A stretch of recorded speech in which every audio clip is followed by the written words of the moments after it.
इस चैप्टर में बाजार की रौनक, बाजार का महत्व, फिजूल खर्ची, परचेसिंग पावर और समाज के अन्य गुणों और अवगुणों को इसमें बताया है। बाजार दर्शन पाठ हमारे जीवन का एक रूप या एक हिस्सा है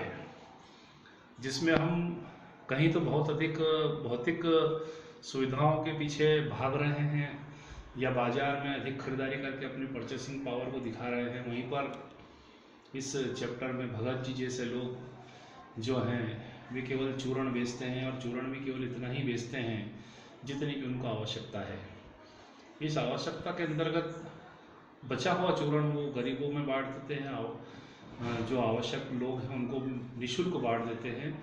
और बाजार से केवल उतना ही राशन या सामान खरीदते हैं जो उनको जीवन के लिए आवश्यक है। वहीं हम दूसरी ओर देखते हैं तो हमारे समाज में लेखक के जो मित्र हैं वो उनके साथ बाजार में जाते हैं तो शॉपिंग मॉल में आवश्यकता से अधिक व्यय करके आते हैं। पॉकेट में जो पैसा होता है उसके भी अधिक को वो व्यय कर देते हैं और कहीं ना कहीं बाद में उन्हें पता चलता है कि छूट या ऑफर के लालच में उन्होंने वह वस्तुएं भी खरीद ली जो उन्हें घर में ऑलरेडी थी उपलब्ध और अब उनको आवश्यक नहीं है। ऐसी परिस्थितियां बाजार को तो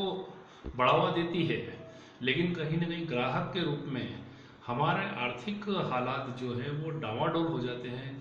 घर की स्थिति बिगड़ने लगती है और जो लोभ या लालच में हम उधारी पर या कर्ज में ईएमआई के रूप में सामान उठा कर ले आते हैं तो हमारी आय का एक अधिकांश हिस्सा उस ईएमआई के रूप में घर से जाने लगता है और घर के आर्थिक हालात बिगड़ जाते हैं और मंथ समाप्त होते होते माह पूरा होते होते घर के अंदर स्थिति दयनीय हो जाती है। तो अगर हम बात करते हैं तो बाजार में दो रूप दिखते हैं। एक रूप तो बाजार में दिखावे का, सौंदर्य का और साज सौंदर्य का, और दूसरा रूप गांव के जो बाजार होते हैं हाट बाजार, उन बाजारों के रूप में भी हम देखते हैं जहाँ पर साप्ताहिक लोग अपनी परिस्थिति के अनुसार आवश्यकता का सामान खरीद लेते हैं और अपव्यय नहीं करते हैं धन का और धन को बचाने का प्रयास करते हैं और सादगीपूर्ण जीवन जीते हैं। वहीं शहरीकरण में हम बाजार की संस्कृति से मोहित हो जाते हैं, बाजार की वस्तुएं हमको आकर्षित करती है, वो हमें यह कहने के लिए प्रयास करते कि आओ मुझे देखो, हो सके तो मुझे खरीद कर ले चलो, और हम उस रोमांच में उलझ जाते हैं। और ये कहीं ना कहीं जब लेखक भी खरीद कर लेकर के आता है तो वो अपना सारा लेखक का साथी जो है वो खरीद कर लाता है और अपना सारा गुस्सा और आक्रोश अपनी पत्नी के नाम डाल देता है कि कहीं आपने मेरी पत्नी का जो परचेसिंग पावर है उसकी वजह से मैंने ऐसा किया, नहीं तो मैं नहीं कर पाता। तो ये हमारे समाज में एक विडंबना है कि महिलाएं भी अगर मार्केट जा रही है और आस पड़ोस की महिलाएं उनको देख रही है, पूछती कहाँ गए थे तो बोले बस ऐसे ही बाजार गए थे, थोड़ी शॉपिंग करके आए। क्या लाए तो बस कुछ नहीं, थोड़ा सा सामान लाए, जबकि वो बहुत अधिक होता है। और यही दिखावा परचेसिंग पावर भी होता है। और परचेसिंग पावर जब हमारा मन खाली हो और जेब भरा हो तब तो बाजार में हमारे लिए बहुत अच्छा है, लेकिन अगर हमारा जेब खाली हो और मन भरा हुआ हो तो बाजार हमें चूर्ण बेचने वाले भगत जी जैसा दिखाई देता है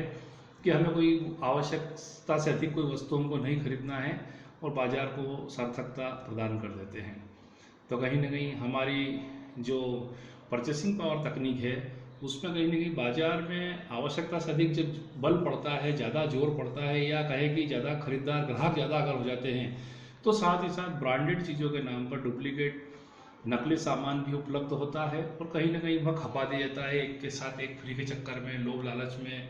या सेल लगाने के या प्रदर्शनी के नाम पर लोग खरीद लेते हैं और वहाँ पर भी ग्राहक कहीं ना कहीं हमारा परेशान होता है और आर्थिक रूप से नुकसान ही उठाता है। तो जैनेंद्र कुमार जैन की ये कहानी